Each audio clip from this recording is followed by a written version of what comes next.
Thanks for being here. Subscribe to Cheating Stories Best, so you don't miss new stories.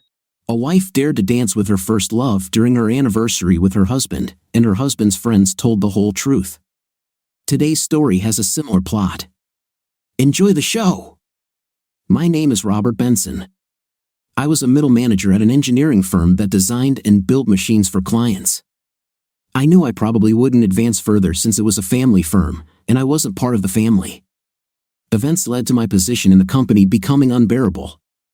People tell me I'm one of the good guys, that I have a good sense of humor, or at least I did.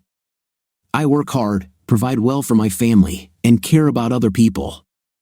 I help when needed and take my responsibilities, as well as my marriage, seriously. Looks like I was the only one. Let me explain. I was slightly above average throughout high school. I was not a genius, but through hard work, I achieved good results in exams. I had a few fights when I was picked on too much, but once they were over, the hostility went away too. I have some very close male friends who have always supported me. I wasn't an Adonis, so women didn't rush to me, but the ones I met that seemed attractive to me found I treated them well. I was raised to treat others well, especially women. I took no for an answer and never boasted about making love to them or shared their secrets, which made me more popular.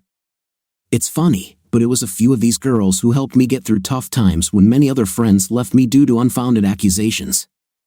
In fact, I discovered that some of them were never friends. I graduated from high school and began working at Dukhar as a full-time college student studying engineering. I've always loved collecting things, first Duplo, then Lego, and now it's computer-assisted machine design. My friends say that I like my toys because I'm always interested in new gadgets. One of them I carried with me was an integrated camera that looked like a badge. It was meant to be a record of what I thought would be a great evening that I would want to remember later. When the scandal broke, I was glad I had it recorded, as it turned out to be very useful later. But I'm getting ahead of myself. At the end of our first year of college, there was a big party where we celebrated being free for a couple of months.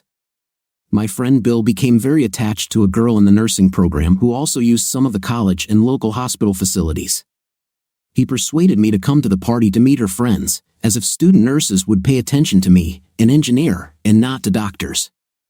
I am of normal height and appearance, muscular and fit thanks to my job. I went there because of the live music. Bill's friend Stephanie introduced us to the other girls. I was nice and complimented all of them, which was easy because they were all beautiful. I was surprised when one of them, Carol, started talking to me.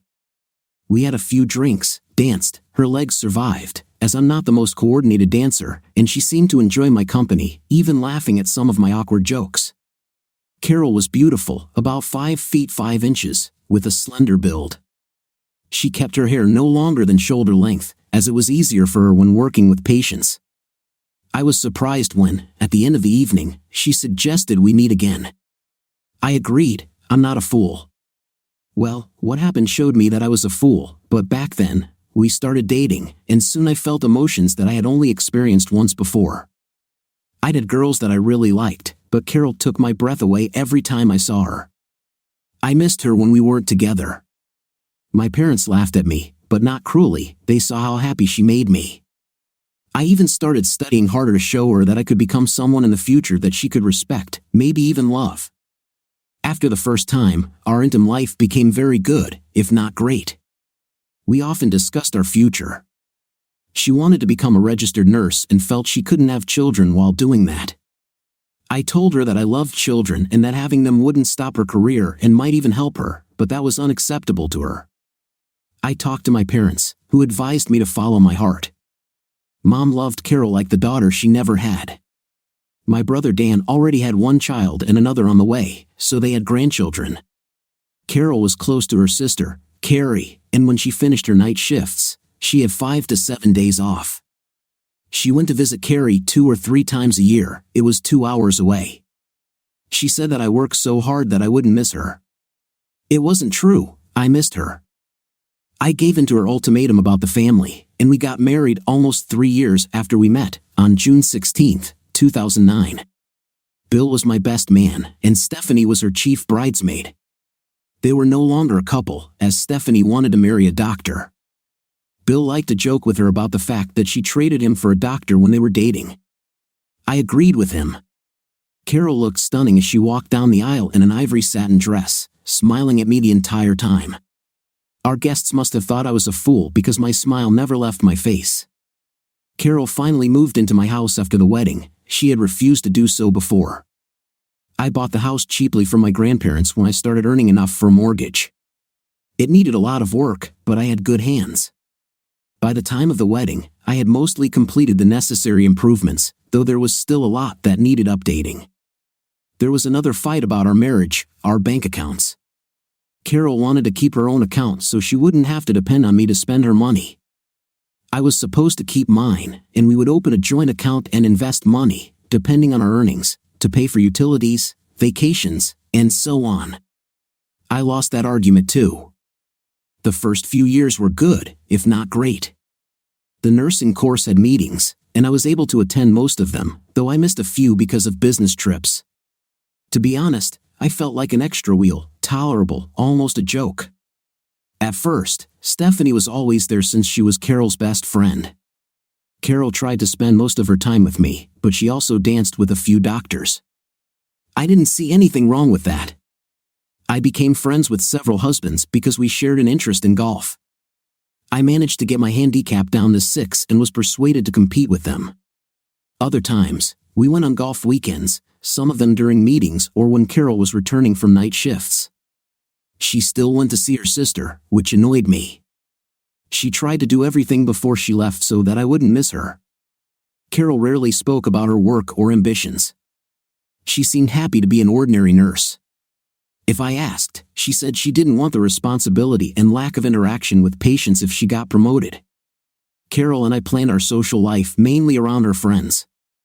I still saw Bill and others, but it was mostly at the local pub for a few drinks. Carol sometimes came to parties and always seemed happy to be with us non-medical people if her shifts allowed. With her shifts, it was usually dinners, dances, and taxis as a couple. We spent time walking in the hills, going to Glasgow or Edinburgh for the weekend, and watching shows. We spent our holidays in places with beautiful beaches but close to interesting sights. Carol's bikinis were rather conservative. I suggested more revealing ones, but she refused. She had never considered visiting a clothing-optional beach. We rarely quarreled. If one of us didn't want something or the other objected, we discussed it. Sometimes I won, sometimes she did. It never got in the way of our love. Nothing was taboo for experimentation. We liked some things, not so much others. Every day, I loved her more and more. Since our 10th anniversary was approaching, I wanted to do something special. I talked to Stephanie about booking a hotel, dinner, and dancing. She was all for it and swore to keep it a secret. Other couples said the same thing. I knew I had to tell Carol, but closer to the event, otherwise, she would want to add more. When I told her a few days before the event, she was thrilled. I barely managed to get out of bed in the morning. She called Stephanie, and I soon found out that I would be the driver for the 4 of us that evening. Carol asked me to wait for her downstairs while she got dressed. I almost had a heart attack when she came down the stairs. She looked amazing. She had tried hard to impress me. She was stunningly beautiful. Her hair was styled, exposing her neck, which I loved to kiss. She was wearing a lilac satin dress that I had never seen before, revealing most of her amazing breasts. The dress ended just below mid-thigh, and she wore stockings, which was unusual. I was fascinated, my mouth was open, and I was probably drooling. She was my fantastic woman and more. My heart was pounding, and I almost stumbled over my words. Carol, you look amazing. I love you so much. I want to make love to you right now. Screw the hotel, screw our friends, let's party here. Carol laughed as she approached me. She smiled and said, "This is for you. You're the best husband anyone could wish for.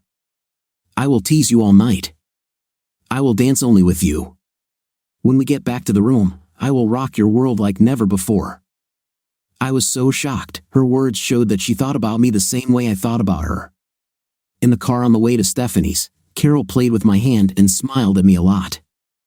I was so happy it's surprising that I didn't have an accident. She laughed at me. We picked up Stephanie and her husband, Brian. No wonder he was a doctor, he didn't look very happy during the trip. He and I played golf on a doubles team, and we were often in the top 10, winning several times over the years. I assumed he was having a bad day. As a trauma surgeon, sometimes you win, sometimes you lose, as he said. I thought this was one of those days and hoped that our evening would help him. How little I knew about what was about to happen. Now I suspect he already knew. Once at the hotel, we left our bags. Carol was very affectionate. She spoke quietly, later, I will make all your dreams come true. I love you so much. The conversation between the girls was very emotional. Stephanie was with Carol the entire time, and Carol was completely immersed in what Stephanie was planning. Both seemed very excited about the evening. Maybe Stephanie was planning to wear Brian out. He looked like he needed it.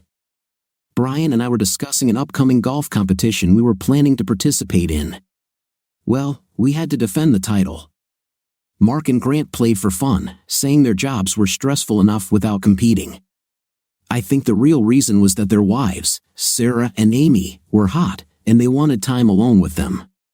Carol declined my invitation to return to our room with a grin, hinting that some of my fantasies might come true later. We went to the hotel nightclub and found a table near the back wall, close to the bar and main lounge, mostly away from the main speakers. We could talk, relax between dances, and enjoy the evening. Carol made sure everyone knew she was only dancing with me. We spent most of the next 90 minutes on the dance floor, stopping occasionally for a drink, water for me, wine for her. We were dancing when a man tapped me on the shoulder, and when I turned around, Carol had disappeared into his arms. I didn't even have time to react. I was shocked, she was so happy, and the look she was giving him was something I had never seen before. He was in control while they danced. I retreated to our table, stunned. Stephanie spoke up, and her delight was obvious. Robert, it's so nice of you to let Carol dance with her first love. She invited him to your wedding so he could take her, but he never came. I looked at her, and she smiled, but her gaze expressed complete contempt for me. There was something still unsaid. I was furious. I exploded. What the hell is going on? Others looked down. No one but Stephanie could look me in the eyes. I screamed, that ruined my evening. She only danced with me tonight. You set me up, Stephanie. You told her to have time to arrange everything. You both knew about that idiot. What else did she have planned? Others couldn't believe my rage. I was still glaring at Stephanie, waiting for an answer when Carol walked over and tugged at my arm. She had obviously heard me, many around us had heard me, and were looking in our direction. She had a serious expression on her face, and I knew I wouldn't like what she was about to say. She dragged me into the hotel lobby. To say my evening went from bad to disastrous would be putting it mildly. Carol spoke firmly, Robert, the man I danced with is Bruce Benning. He is my first and only love.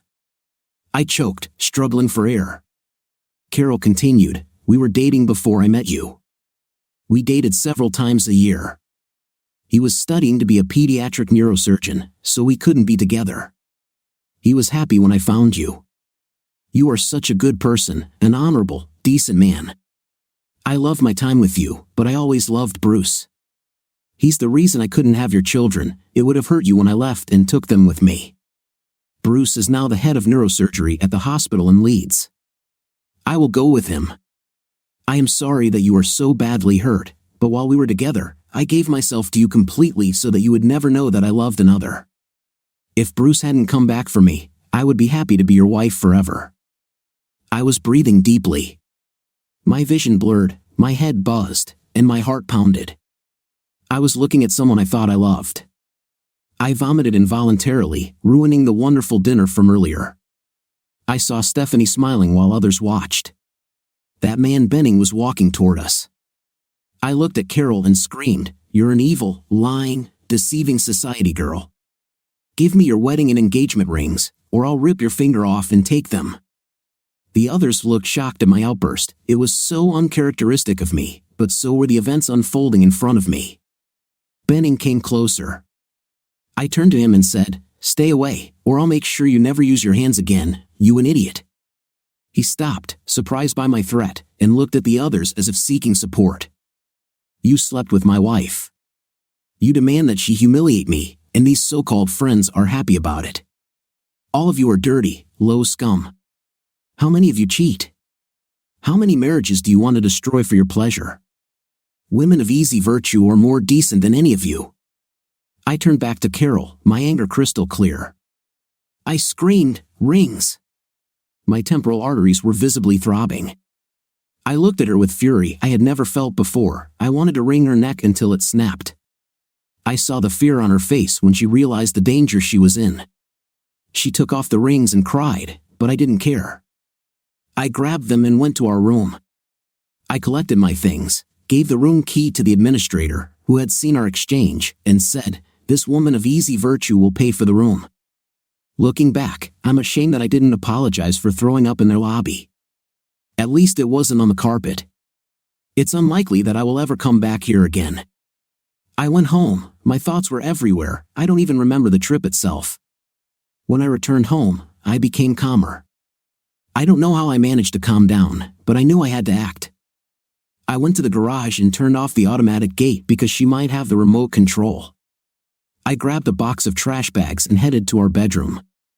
I took her things out of the closets and put them in the bags. I pulled out the boxes and emptied their contents into bags. In one of the drawers at the bottom, I found 2 keys taped together, one for a safe deposit box and the other for a bank safe. I went through her jewelry box, took away all the jewelry I had given her, and threw the jewelry box into the bags. I went through our filing cabinet and took out all of her papers. I found her password book and copied it. There was nothing in the closet about her and Benning. It was almost 2 o'clock in the morning. My brain wouldn't calm down, and my heart was still pounding, although not as much as before.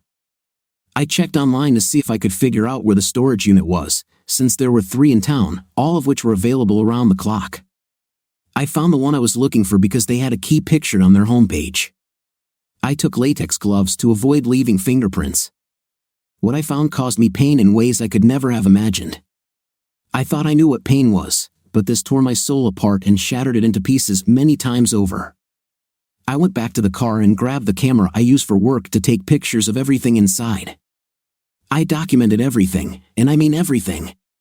There were boxes of files and 2 locked cabinets. I picked the locks, a useful skill for an engineer. I almost regretted doing it. In one of the cabinets were Carol's plans for me.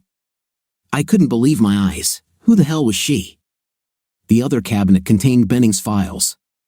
His files confirmed my impression of him as a completely depraved, heartless man, a narcissist on steroids. The only person he loved was himself. I had to go back to the car to get the battery to charge my phone because the camera was dead. I made sure I photographed everything, finishing around 7 o'clock in the morning. I locked the cabinets so they wouldn't know I had been there.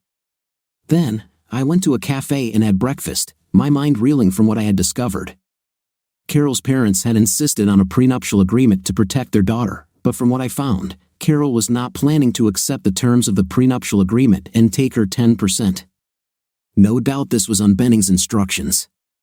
The idiot. She not only wanted to rob me completely but also to destroy me forever. Although I wanted to confront her, I knew that I couldn't let her know that I was aware of her plans. The song "The Curse of All Flyers" came to mind as I returned home. I returned the keys to their place so she wouldn't know that I had found them and knew their contents. Then, I went to the hardware store and bought new locks for my house. Carol didn't have the keys in her clutch, but I wasn't going to take any chances.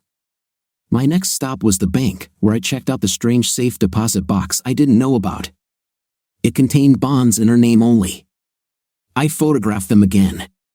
The further I dug, the more interesting it became. Where did she get the money for this? Who the hell is she? I had just returned home when I received a text from Carol saying she wanted to come by and pick up her car. I replied, "Your car? The car in question is rented in my name, and I am paying for it since your salary is so meager. I am going on vacation and will use it until the lease ends in 8 weeks. Your things are already in bags. I'll burn them if you don't take them.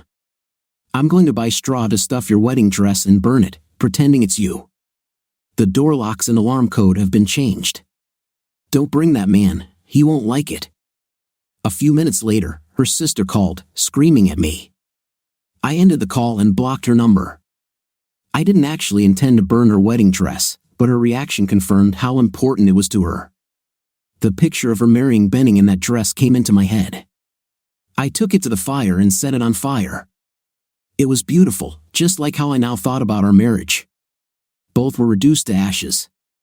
An hour later, Carol arrived with Stephanie and Brian. Brian said quietly, "Robert, how are you?" I laughed a bit, like Caesar after he was stabbed in the back by his friends. I glared at them all and screamed, "What the hell do you think? I'm furious, angry at you all for covering for her, not having the decency to tell me something you clearly knew.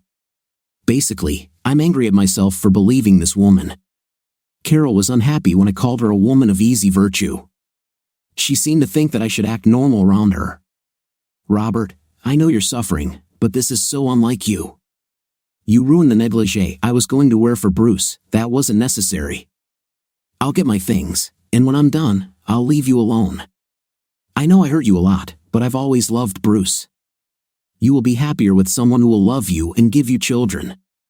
You are a very special person, and I really enjoyed our time together. If I had never met Bruce, I would have been so happy with you. May I pick up your wedding ring? It would be a beautiful reminder of how much we've done together." I just screamed, "No way. It's been passed down in my family from generation to generation. My mom loved how it fit you, like we were made for each other. I haven't told them yet what a devious society girl you are." Carol flinched at the force of my words. Brian and Stephanie helped her load the bags into their car. Carol asked about her wedding dress, and I told her to check the fire. She burst into tears when she saw the ashes. Stephanie called me an idiot, and I corrected her, "You covered for her all these years. She won't be able to wear it if she marries that man. These are the ashes of my marriage, my life." Brian, although shocked by my outburst, did not defend her. He was the only one who looked embarrassed last night. When Carol calmed down, she asked me to let her check to see if I had missed anything. I agreed. While she was doing this, I told Brian that we would not be defending any more titles. He nodded. Carol came down a few minutes later and said quietly, "Robert, I'm really sorry, but I've always loved Bruce. When you divorce me, you'll find someone who will love you the way you give love. You'll have the family you dreamed of. It hurts both of us. I really care about you, and I'm truly sorry that I hurt you, but it's for the best." They left, and I returned to the house. As expected, she needed the 2 hidden keys. I was so tired that I went to bed and fell asleep as soon as my head hit the pillow.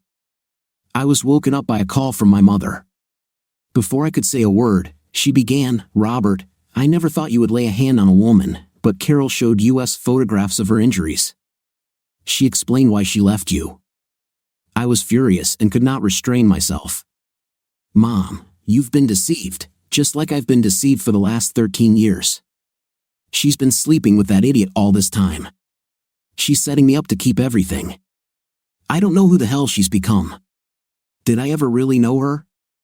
I've never laid a hand on a woman, you and Dad taught me that. Have you ever heard anyone say I laid a hand on a woman? Even last night when I wanted to break her neck so badly, I didn't. You can believe her or me, but keep in mind, the truth will come out. If you take her side, you will lose me forever." I ended the call. The front lines were drawn, and the war began. I went to dinner and returned home. I had the information, and now I needed to organize everything. As they say on television crime shows, follow the money. So I did. First, I closed our joint account. What I discovered was interesting, very interesting. I was glad I had copied Carol's password book, as it proved invaluable. I spent the evening and Sunday sorting everything out.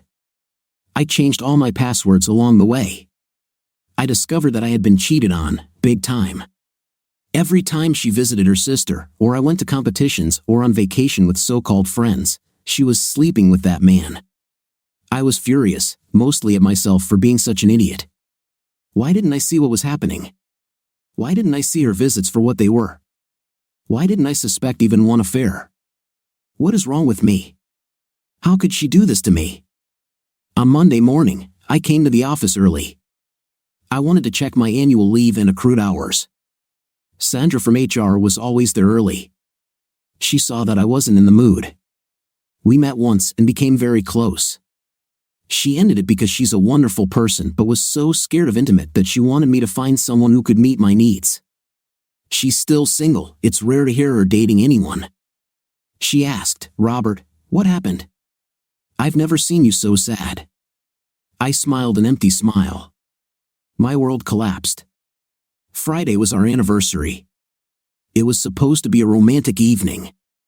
She arranged everything so that her lover would steal her from me in front of everyone. I found out that she was dating him and sleeping with him when she had 5 to 7 days off after night shifts, 2 or 3 times a year. I wasted 13 years on a cheater who loved someone else. Now she says that I physically abused her in order to accuse me of cheating on her. She wants to completely destroy me. I've never laid a hand on a woman. I need to take some time and decide what to do, maybe get some counseling. Sandra was shocked. She came and hugged me. "Robert, I know that you would never hit a woman. Since we broke up, I despised myself for my weakness. You are such a decent, caring person. Regardless of what others think, I will always be on your side. Here's my number and email. Call if you need help or just to talk. Many other women you have been so kind to will never believe this idiot's lies." I had just returned to my desk when the boss called me in. He was unhappy. Carol had shown up at his house yesterday with photographs of her injuries. I was furious. "Mr. Dorr, you have known me for many years, and you still believe a lying, conniving cheater? You can fire me, or I will leave immediately. I have 9.5 weeks of vacation, so that covers it all. Don't count on me returning to teach your children how to do the job. Let them fail the business as much as they want." I went out, typed up my resignation letter, signed it, and threw it into the internal mail. The facial expressions I saw as I left the office showed how surprised many people were at my rage. I spent the rest of the morning taking care of necessary things. From the financial records, I saw that Carol had stayed at a hotel 3 hours away several times over the past 18 months. This happened while she was supposedly visiting her lying sister, probably runs in the family. I packed my suitcase and hit the road. Admittedly, the car was easy to drive, probably because Carol was so angry that I wouldn't give it to her, and I enjoyed it. I arrived at the hotel parking lot, doubting they'd give me what I was about to ask for, but it wasn't torture to try. I left my luggage in the room and returned to the reception. I asked to meet with the manager. The employee at the counter thought there was something wrong with my room, but I assured her that everything was perfect. I just had a request for the manager. The manager came out, and I explained what I needed, if possible. He was sure they couldn't help me without a court order. I expected this. I said that idiot she was with pulled the same scam on a woman from this city that he plans to pull on me. The receptionist's ears perked up. When the manager left, she said quietly, "I know the couple you want in the video. They've been here many times. He's a disgusting man. I'm an old friend of the woman you mentioned. She's being relentlessly stalked by this idiot so that she'll sell everything so he can get his money. I can call the lawyer who acted on her behalf. She's damn good." Even the sheriff believed her, but the photos he provided meant he won. "She'll get you a court order." I nodded, "Thank you. I'll be happy to help your friend." If she had just left with a prenuptial agreement, I might not have done anything, but they want to destroy my life. They picked the wrong person to deceive. 15 minutes later, I was sitting in the office talking to a lady named Heather Morrison, who was very forceful and didn't hesitate to speak up. When I explained my situation and what I had discovered, she said decisively, "Do you have this information at hand?" I nodded. "It's on my flash drive and camera, that's how I came across it. I have it more organized and structured on my laptop at the hotel." She looked very pleased. "If you can be here tomorrow morning at 7:30, we can go through everything and go to court at 8:30. I think I can convince the sheriff to give us a warrant for the hotel tapes." I nodded, hopeful.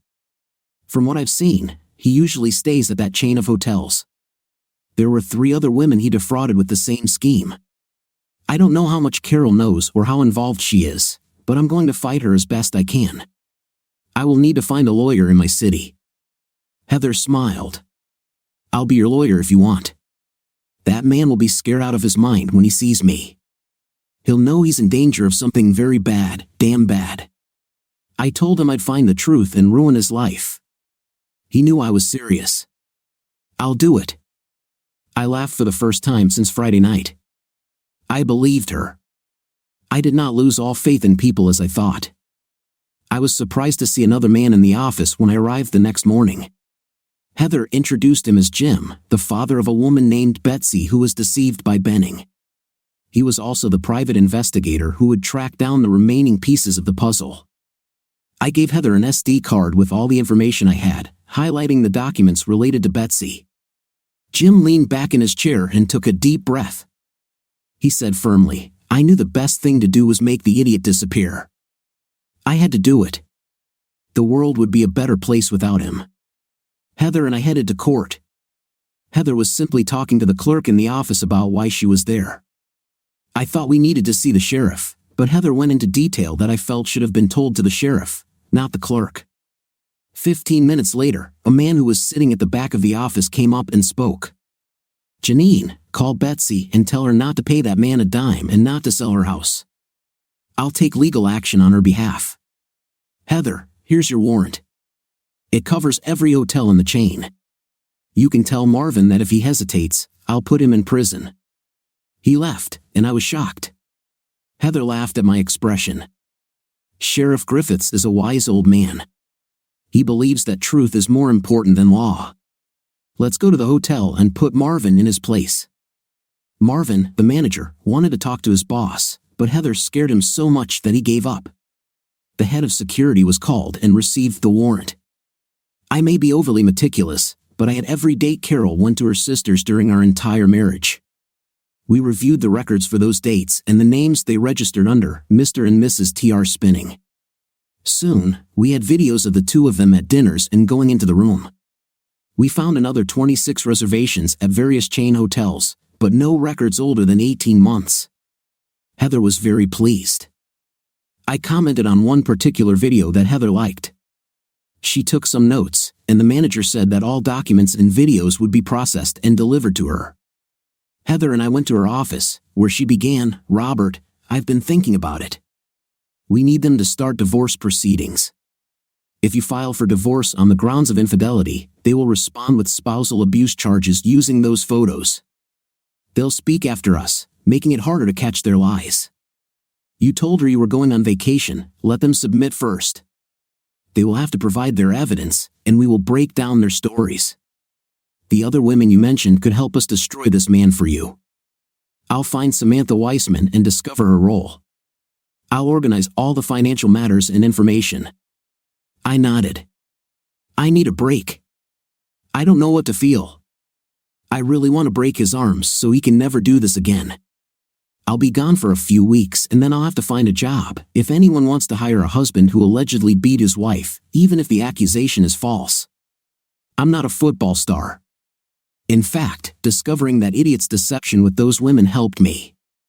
I wasn't the only one deceived like this, but by finding proof, I'll help them as well as myself. I didn't feel so useless. I didn't feel much of anything other than sadness and fatigue, and, damn rage, every time I remember that evening. I stayed a few more nights and then drove south to Staffordshire for a roller coaster ride. They really relieved stress. Afterward, I headed north to explore the area around Inverness. I rode the North Coast 500 and moved to the northeast, where I rode the Grampian 250. I took part in the Glenlivet Smugglers Tour and enjoyed modern Glenlivet in a hut deep in the hills. Even though I've lived near both ranges, I had never been there before. The scenery was mesmerizing, allowing me to stop thinking about those mans. I enjoyed my time, but a large part of me was still deeply wounded, and that feeling never left me. As my car rental was coming to an end, I headed home.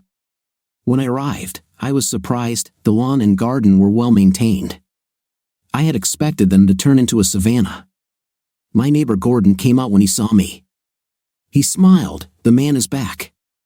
How are you? I laughed. As good as I can be, I guess. Are you responsible for this? He laughed. One woman, Sandra, came in and stole you. She was worried about you. She told me a little about your problem. I was stunned. I never thought Carol was capable of such a thing. She should have become an actress. Along with Sandra, several other women, and I kept your garden in order.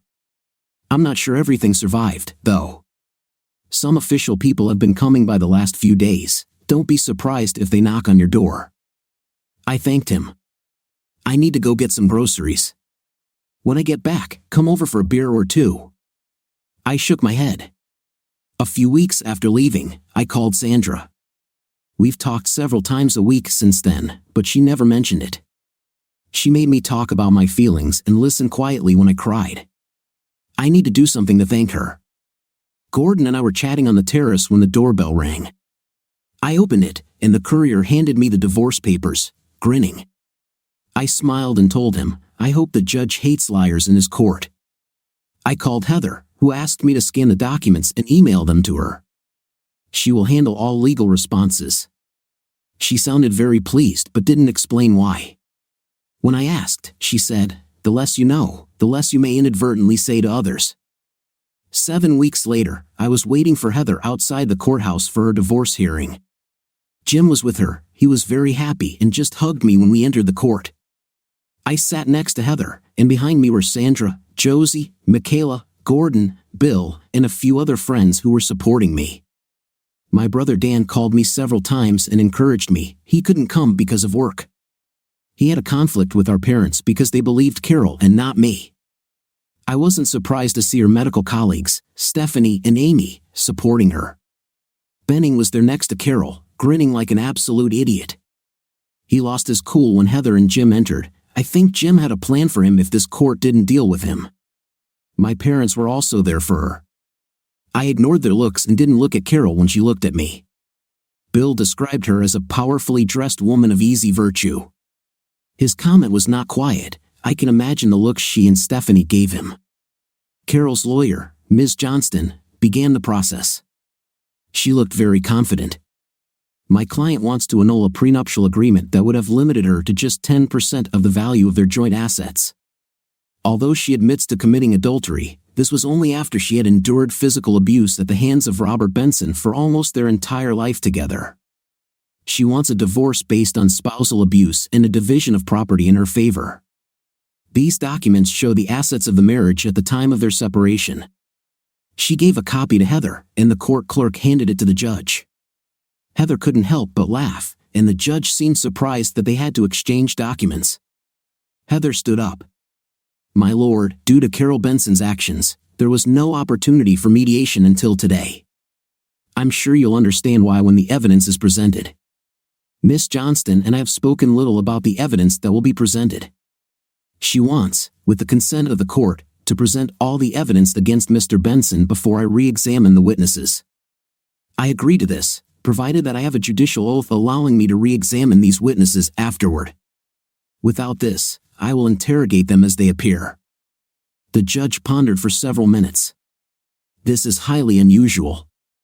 I can understand Miss Johnston's desire to fully illuminate your client's actions.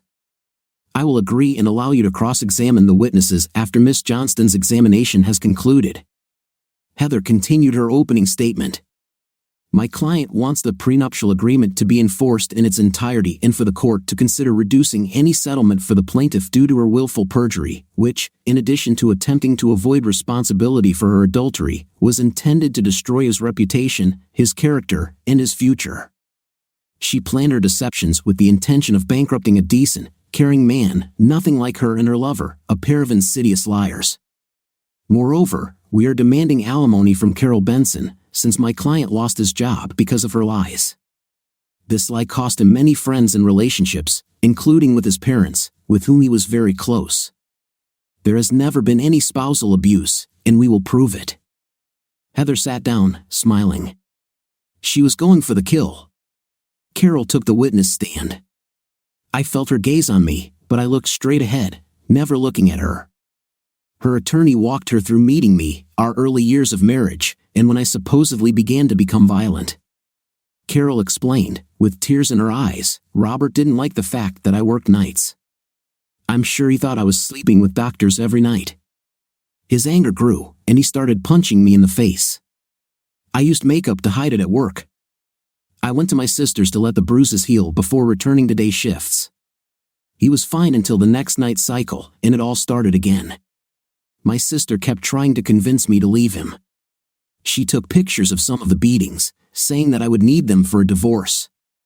Her lawyer asked, "Did you cheat?" Carol could win Best Actress at the Oscars every year. She sobbed. I'm embarrassed to admit it, but yes. I knew Bruce before I met Robert. I ran into him one day by chance near my sister's house. He saw the bruises and was so kind and supportive. I started to have deep feelings for him. We made love several times. He made me feel whole, not like some broken woman who could be beaten. The lawyer walked her through her meetings with Benning before our anniversary dinner and its aftermath. She wanted her engagement ring back. I had supposedly threatened to rip her finger off if she didn't give it up and to break Bruce's fragile hands. My anger terrified her, as she was afraid I would act on it due to my previous cruelty. I took all the jewelry I had given her, but she only wanted the engagement ring. Carol indignantly described finding her nightwear set in the bin, floating in urine, when she returned to get her things. She burst into tears as she described finding her beautiful wedding dress burned to ashes. Her lawyer sat down with a triumphant grin on his face. The next witness was her sister, Carrie, followed by Stephanie, and then Benning. All gave convincing testimony about my inappropriate behavior, although none of them witnessed it, only the consequences. Carrie confirmed that she took the photos, which made Heather happy. By the end of Benning's testimony, it was too late, and the judge adjourned the hearing until the next day. As I was leaving the court, Sandra came up to me and said loudly, "I have never heard such disgusting lies." She hugged me, as did the others. My parents just looked at me with disapproval. They had made their choice. The next day, Heather asked Carol to return to the witness stand. Heather was completely focused, and her every phrase was like an arrow. "Miss Reese, Carol's maiden name, you claim that after another beating from your beloved husband, you met Bruce Benning, whom you briefly knew from working at your hospital. He was so supportive that he charmed you, and you became infatuated with him. Is this story true?" Carol blushed, yes. Heather pressed a button, and the conversation we had earlier that evening was heard in the courtroom. "You were the best husband anyone could ask for. I will tease you all evening. I will dance only with you. When we get back to the room, I will blow up your ship like never before." Heather smiled. "Are those the words of a battered wife?" Carol replied, "I tried to show that I cared, but his violence forced me. I hate him." Heather continued, "For your 10th anniversary, you dressed up for your lover but professed your love for your husband. You told him how much you loved him. You did everything a loving wife would do in a loving relationship, right?" Carol stammered, "I was trying to please him." Heather continued, "A consummate actress playing the part of a loving wife, knowing you're going to stab him in the back. A nightwear set to tease him, but it wasn't for him, was it?"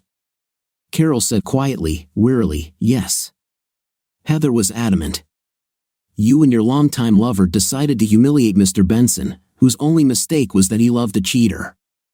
Heather pressed another button, and the courtroom heard my conversation with Carol after she left me. "Robert, the man I danced with is Bruce Benning. He is my first and only love." My sigh was clearly audible as she continued, "He and I were dating before I met you. We met several times a year. He was training to be a pediatric neurosurgeon, so we couldn't be together. He was happy when I found you. You are such a good person, an honest, decent man. I enjoyed my time with you, but I always loved Bruce. He is the reason I couldn't have your children. It would have hurt you so much when I left and took them with me. Bruce is now the head of neurosurgery at a hospital in Leeds. I'm leaving with him. I'm sorry you're in so much pain, but while we were together, I gave myself to you completely so that you would never know that I loved someone else. If Bruce hadn't come back for me, I would have been happy to be your wife forever." Heather ended the video with the sound of my gag reflex, the perfect response to her lies. The courtroom gasped in shock. Carol looked scared but quickly recovered. I tried to soften the blow for him by not making it about violence. I lied to him so he wouldn't lose face. Heather pressed another button, and a video of Carol standing outside our house appeared on the screen. "You ruined the nightwear set I was going to wear for Bruce." Carol was shocked. Heather snapped, "Did you say it was for your husband?" Heather smiled, but it wasn't a happy smile. "You lie so easily. You've honed your skills so expertly over the years. Every time you had night shifts, you claimed that he beat you out of jealousy and that you left for your sisters to recover. Is this true?" Carol looked at her like she was seeing horns. "Yes." Heather simply smiled. "Luckily, your husband keeps excellent records. We have those dates. So, you were with your sister in Covington from May 9th to 14th, 2019, December 26th to 31st, 2018, August 16th to 22nd, 2018, and from March 9th to March 14th, 2018, and on many other dates since the beginning of your marriage." Carol responded sharply, "Yes." Heather pressed another button, and videos of Carol and Bruce in hotels on these dates appeared on the screens. For dates that did not have a video, booking forms and payment receipts were provided to clearly confirm their attendance. Heather addressed the judge. This material was obtained under a bench warrant issued at Hamilton Sheriff Court.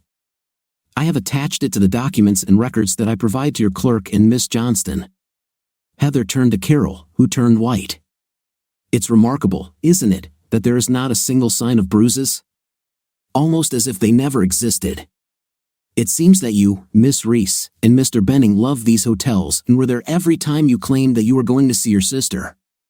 He didn't save you, you were his mistress." Carol was angry with Heather. I tried not to smile. I could hear laughter behind me. Heather became even more determined, continuing to press Carol.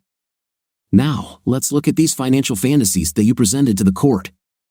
According to your agreement with Mr. Benson, you both had to contribute a proportionate share of your salaries to a joint account. You wanted to preserve your financial independence, but that's not the whole truth, is it? You wanted to hide your income from Mr. Benson so that you would have a secret fund in case you decided to leave him. He was just a tool for your use. You lied for years that you were his wife. You lied for years that you were a simple nurse with almost a minimum wage. The truth is that you are, as he describes, a mistress for Benning. You have advanced significantly in your profession and earned almost 4 times more than you stated to Mr. Benson. You did not increase your contributions to the joint account in accordance with your agreement. In fact, you pretended to be poor when you wanted a new car, and Mr. Benson paid for the lease while you used it for your secret affairs with Mr. Benning. You had no moral problem paying for some of your affairs out of the joint account."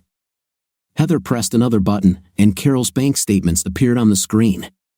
They showed significant savings, and the checking account showed significant income from her work that she never disclosed to me. Poor nurse who didn't want a promotion, when in fact, you are the 3rd most senior nurse in the hospital. Heather cited the bonds as evidence. "How do you explain how these bonds ended up in your name and were found in your safe?" Carol looked around in shock. I could see her reflection on the monitor screen. I tried to remain completely indifferent, never looking at her directly. Carol recovered. "I took care of myself after his beatings." Heather continued, "These accounts belong to Miss Reese and reflect the current certified bond amounts."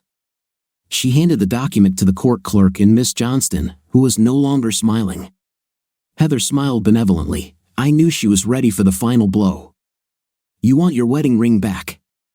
It's a family heirloom, and an adulteress wouldn't expect to keep it, would she? Is it for sentimental reasons? To remember a worthy man, a loving person, not someone who abandoned you after fulfilling his needs?" Carol stood insistently. "I love this ring. It meant everything to me, especially after he burned my wedding dress. I want it back." Heather pressed another button, and a photo of Mr. Bruce Benning and his fiancée, Carol Reese, at a hospital reception 9 months before our breakup appeared on the screen. The wedding ring was clearly visible. Heather continued, "The newspaper summary of the evening was excellent. Mr. Benning proudly showed off the incredible one-of-a-kind engagement ring he gave his future wife." She repeated the words in a harsher tone. "He gave it. It looks remarkably similar to the ring Mr. Benson mistakenly gave to the woman pretending to be his fiancée, doesn't it? It was a comedy to convince hospital administrators that they were getting a dedicated chief neurosurgeon. The article states that the hospital administrator said they preferred their surgeons to be married because it connected them with the local community. So it's not about sentimentality or even love, but about the position you so desire, the doctor's wife. You need this ring to complete the deception of the hospital administration. Heather concluded by asking, you and your lover planned the ruin of the man who loved you, provided for you, and took care of everything you wanted. Your lover promised you marriage despite being a serial cheater. I wonder if this position, which you so long for, will remain available after the end of this trial, and how long it will last. Carol was shocked that Heather was hinting at ruining her future. Miss Johnston asked no more questions. She looked shocked and defeated. The judge was clearly ready to dismiss the case, but Heather wasn't done yet. She called Carol's sister, Carrie, to the stand. Carrie walked slowly into the witness box. Heather was precise. Will you admit that you lied to this court by covering up your sister's affair with Bruce Benning? Her sister started crying. Yes, yes. Heather asked, did you take photographs of the alleged injuries? Carrie answered quietly, no. Heather finished, I will report to your church leadership how unchristian you have acted. Carrie's eyes widened in fear. To hell with you, lying, Heather called Stephanie next. Stephanie stood straight but tense. Heather began quietly, how long have you known about this connection? Stephanie replied, the connection was with Robert. Carol always belonged to Bruce. Heather smiled, why did you lie for her? Stephanie stood her ground, I never lied, I repeated what I was told. Heather continued, did you ever see those bruises she claimed? Stephanie replied, no, she was so upset that I believed her. Stephanie refused to budge on her claim that she was an unwitting victim standing by her friend, despite multiple questions. Heather was flawless, there was no room for Stephanie to hide from her false statements.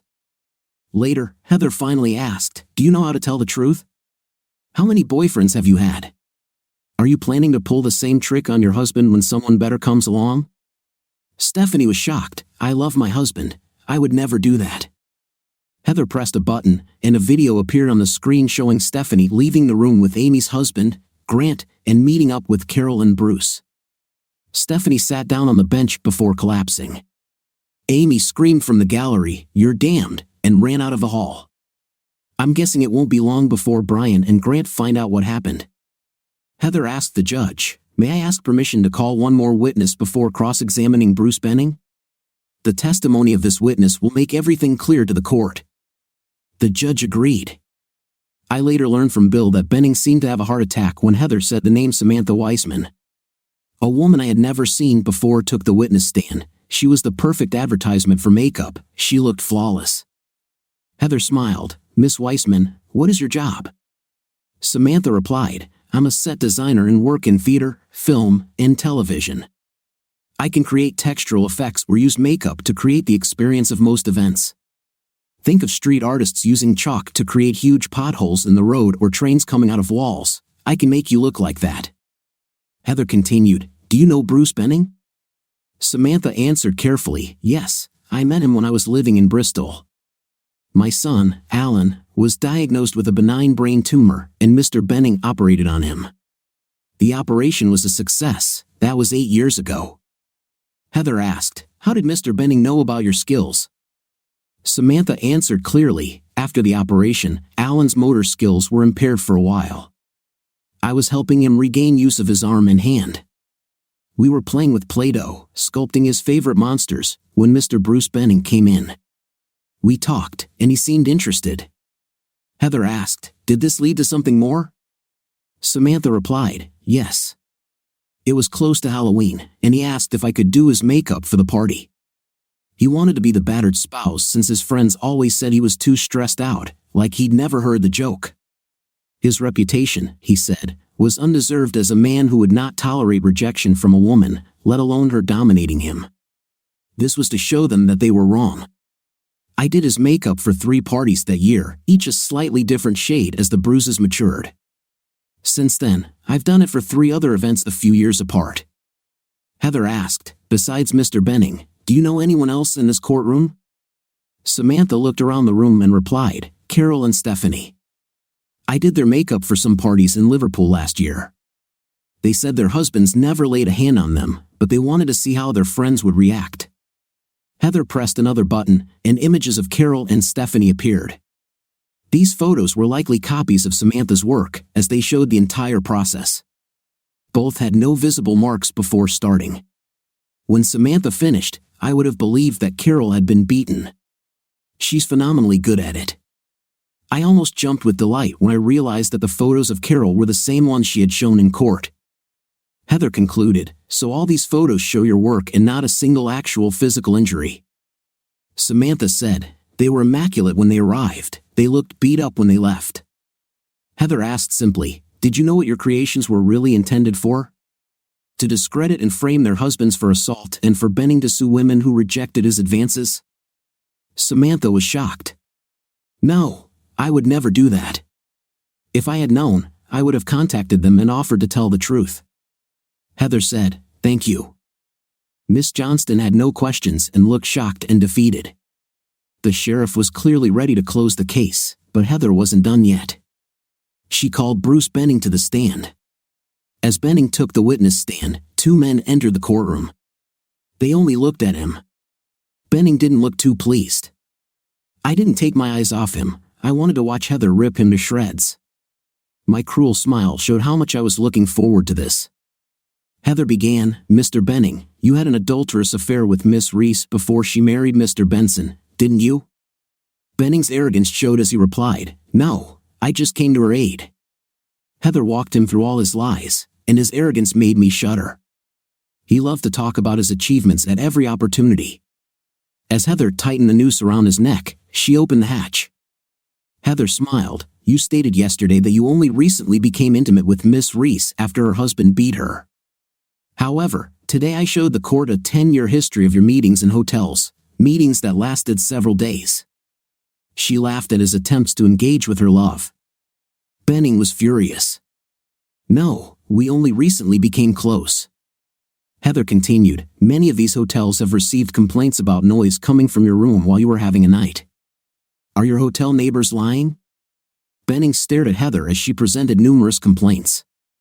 Heather smiled as she continued, even more complaints were made about your behavior with women at their pools. You were careful not to let others see it, but the hotels kept records of complaints. Heather showed these notes and began to close the case. You are lying to hide your relationship with a married woman. You are lying to your employers. You are claiming that all these records are a fabrication. Are you really a surgeon, or is this another hoax? Benning was angry. I'm a surgeon, one of the best. Heather laughed. You may be a talented surgeon, but you are disgusting as a person. Heather pressed a button and began showing photos that depicted Benning as the victim of a beating. She paused so people could read the accompanying letters showing how he defrauded 4 courts, obtaining significant financial settlements from women like Betsy, whom he defrauded. Court records showed they all denied attacking him. His own records showed that he formulated his plans in retaliation for the refusal of his advances. These photographs were the key element by which he convinced the sheriffs, despite all other evidence, that the women had not attacked him. Heather took it apart in detail. He could not answer some key statements. She took off his mask, exposing his violence against women. Your colleagues were right about you. You cannot accept a woman as an equal capable of refusing your pathetic advances. Those who did this and had property you persecuted. You lied in court. You are a small person in every sense of the word. His angry response did not go unnoticed by the sheriff. Heather almost laughed when he called her a damn witch. His arrogance disappeared as he began to understand what awaited him. After tearing him to pieces because of the women, Heather moved on to the main course. She showed recordings of meetings between Carol and Benning, their correspondence, and letters. Benning denied that they had been communicating for as long as Heather claimed. When she displayed the detailed plan to charge me with beating Carol, the courtroom gasped. Benning's plan was detailed, showing how they intended to ruin me and destroy my life. Benning tried to dismiss it, claiming these were just the fantasies of lovers distracting from reality, that they would never actually do this. Heather explained, that's exactly what you've already done. You deceived his parents, his employer, and you deceived Miss Johnston into presenting this to this very court. She continued with more documents and turned to Benning. You weren't going to stop there, were you? You already had another deception on the horizon, didn't you? Benning denied it but looked increasingly worried as he glanced at the two men and Carol. Heather paused, as if about to serve dessert. She pressed a few buttons, and there was a loud sigh. It was Carol, whose dreams were now crushed. Her reputation would never be restored. I smiled, very pleased. On screen was Benning's plan to marry Carol to strengthen his position as chief neurosurgeon. In 3 to 4 years, he planned to master new techniques that would allow him to move to the United States and earn millions. Carol was supposed to be discarded when he grew tired of her. He intended to ensure she committed adultery to claim all her property. He had 3 scenarios for her adultery. 1 involved blindfolded bondage, marked with an asterisk, 1 involved illegal substances, and the last was her big man fantasy. Carol's sobs were clearly heard, her dream was shattered, and her reputation was ruined. I smiled, very pleased. Heather told the court, he has lied in this court and in others to get financial compensation. I believe the courts will be merciless with him. Sheriff Griffiths of Hamilton has issued a warrant for his arrest. These officers are here to execute it on behalf of his victims. I obtained a court order to freeze all his assets, which was executed this morning. I am confident that Miss Reese now understands the difference between what she gave away so easily and a fraudster who seeks to deceive gullible women in every possible way to compensate for his many shortcomings. The officers led Benning away in handcuffs. Heather then called me to the witness stand. She spoke in detail about the words of love from Carol, which I'm sure were meant to make a point, a nightmare set to tease me for the future. I admitted that I had urinated on it after throwing it in the trash. I explained my devastated state and shock at what had happened. This was made worse by the fact that they had told others I was supposedly an abuser. I had lost my parents, my job, and many friends because of their lies. I was still unemployed because no one wanted to hire someone accused of abusing his wife, even if the accusations were false. I had lost everything that was dear to me. The sheriff said he would make his decision the next day regarding the division of the property and concluded, Mr. Benson, you have been completely exonerated and have avoided a grave miscarriage of justice. You are truly a decent, honest, and caring person, just as your lawyer said at the beginning. You deserve to find someone who will build a good future with you. He concluded sternly, tomorrow, I will deal with those who lied in my court. Jim hugged Heather, and then he hugged me. Bill, Sandra, and the others hugged me as well. I saw my mother crying. She had lost her daughter and son with what Dan said. Her visits to her grandchildren had decreased noticeably. The next day, the sheriff dissolved the marriage and awarded me a share in accordance with the law. Carol looked devastated. I doubt even Samantha could hide the fact that she spent a lot of time crying. The sheriff made it clear that he was seriously considering jail time for lying in court. If Carol had won and the truth had come out later, she would have received several years in prison.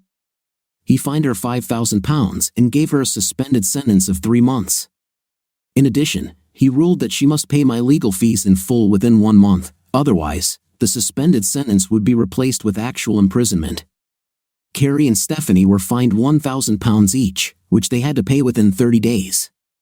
Benning was due to appear in Hamilton court, and Sheriff Griffiths explained his thoughts to him later over coffee. Heather, Jim, and I discussed plans for the future.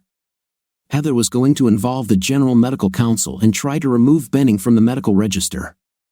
While we were talking, Jim received a call from Hamilton court. Benning had been taken into custody. Sheriff Griffiths made it clear to Benning's defense that at the next hearing, he wanted to see all the money he stole from those women paid into court, otherwise, Benning would face a lengthy prison sentence. In addition, he could expect to be required to pay in full for all legal fees and any other justifiable expenses these women incurred as a result of his false claims. Even with these payments, he faced a significant prison term.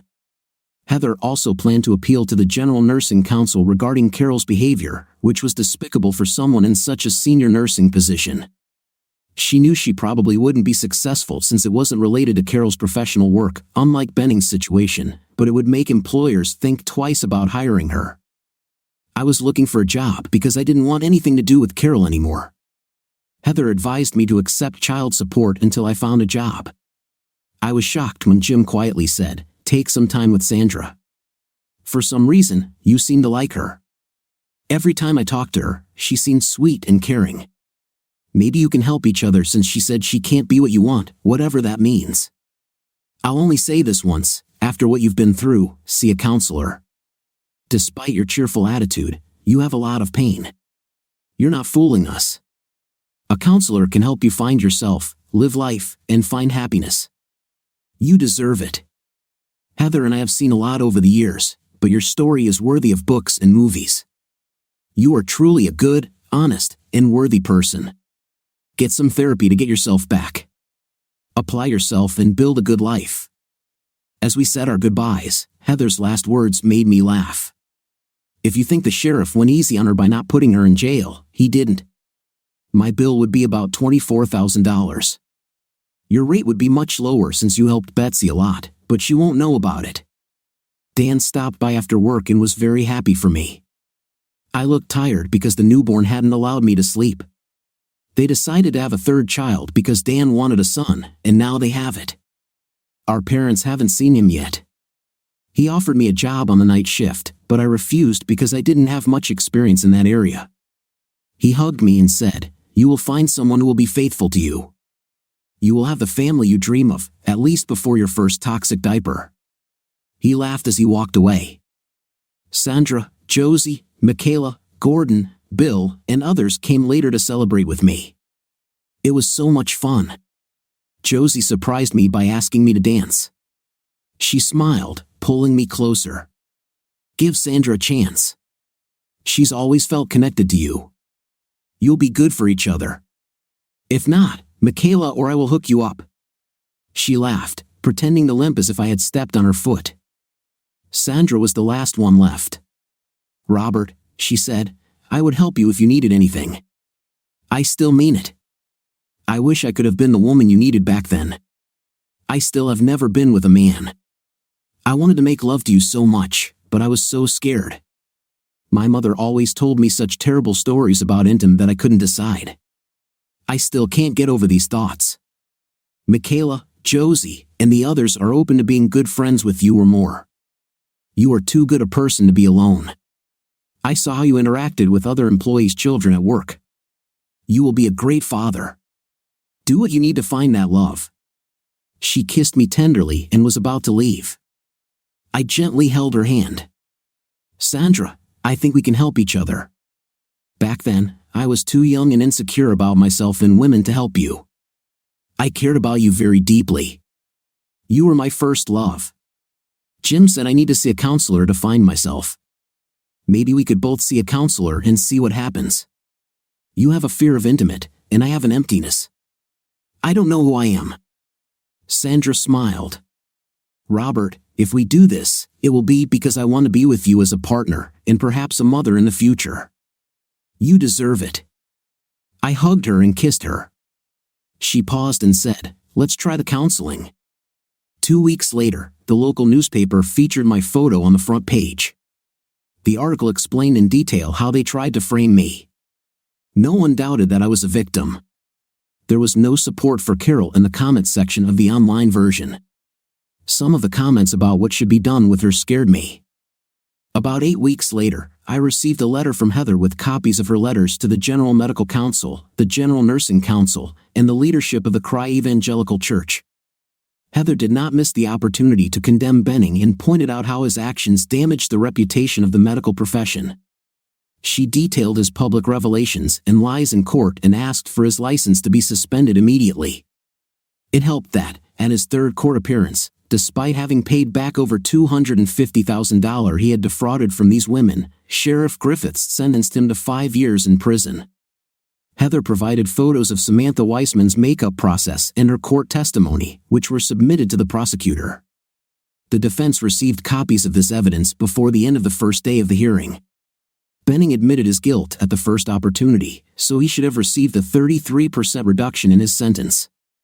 Sheriff Griffiths referred to previous court decisions upheld by the Court of Appeal and mentioned that, despite the 5-year limit, he could have imposed a 7-year sentence on Benning had the case gone to the High Court. He considered taking the case to the High Court as it might result in a harsher penalty, which he felt was likely.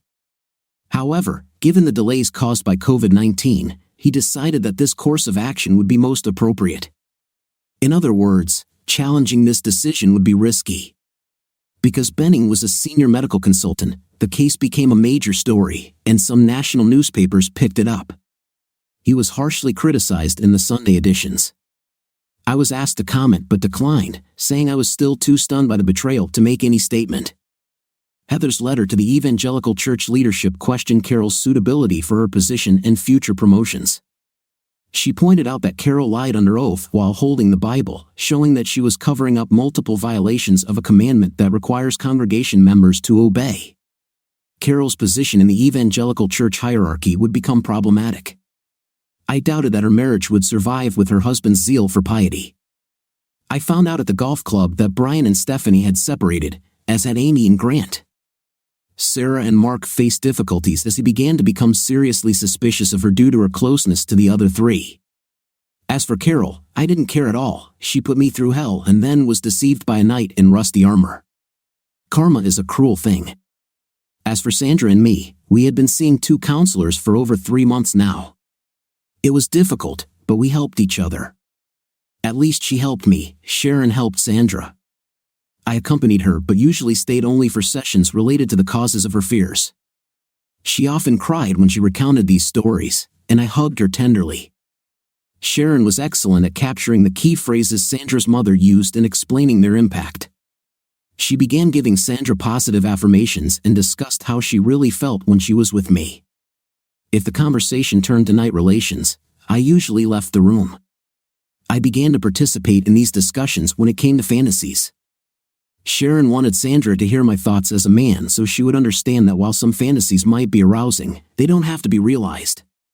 It's important to set boundaries to protect each other. Sandra could blush, really blush. I was seeing a psychologist named Sarah. Sandra held me while I cried as we discussed my feelings about Carol and our marriage. I was completely lost. Sarah slowly and carefully helped me dismantle the wall I had built to control my feelings. I hated her for it. When I experienced that pain again, it revealed my feelings of loss and my hunger to understand what I had done wrong. She helped me realize that the worst thing was not the betrayal but how ready Carol was to destroy me, which truly shattered my world. I didn't know this Carol. I no longer recognized myself. Sarah said I hadn't done anything wrong. I turned my anger inward because I couldn't find answers. If I wrote it down and saw it in black and white like an engineering problem, I would understand that it was the 2 insidious mans who were at fault. It's not my fault. I didn't play any role in their plans. I was the good guy everyone talked about. Sandra supported Sharon in this and insisted that I write down my story. She was very persistent, overcoming all my excuses. Finally, she said that if I did this, she would reward me. I have read what was written several times and can see that I am not to blame. None of my friends had any reason to suspect what Carol was doing. For all of us, it was an ideal marriage. We rarely quarreled. I may have been gullible in thinking that she loved me, but there was nothing I could do to prevent them from executing their plans. Truth be told, I will have to work on accepting it. I know I ruined their plans and lives even more than they ruined mine. I called Sandra and told her I was done. She said she would be here soon. I didn't know what the reward would be. She's a great baker and teased me about her scones. I love buns. We spent a lot of time together, hugging in the movie theater or at home. Our physical contact was limited. The negotiations we had were brilliant. We had so many common interests, and some of them I didn't see the point in, but I was glad she did. For example, she doesn't see the point in golf. A good walk ruined was her feeling. Sandra spoke to Sharon a few weeks ago about her love for children and now hopes to be able to have them in the future. Sharon seemed to have helped her, as our last session showed. So perhaps there is a future together. There was a knock on the door. I opened it and found Sandra there. She was very nervous. She came in, and I offered to take her coat. She looked at me with the strangest expression I had ever seen on her face. She curled her lip as she did in stressful situations and looked scared. She sighed heavily, shrugged, and slowly took off her coat, revealing that she was topless underneath. I was amazed. We made love. Robert, I could never treat you like that. You are the best man I have ever met. I was so scared tonight, but I wanted to do this for us. You are everything I expected and more. The pleasure I've ever had. Thank you for being you." 2 weeks passed, and everything changed again. I was in a very happy mood. I had a job with a competitor, JR, who paid me more than my previous employer. Niall Davidson seemed like a great guy when he interviewed me, and he confirmed everything I had heard about him. He had his own problems, so he sympathized with what I was going through, but that didn't stop him from scrutinizing my engineering skills. Sandra and I spent most of our evenings together. What do you think of our story today? In my opinion, the husband was very clever in this story. Not everyone would have guessed what and how. What do you think? Let me know in the comments. Till new videos.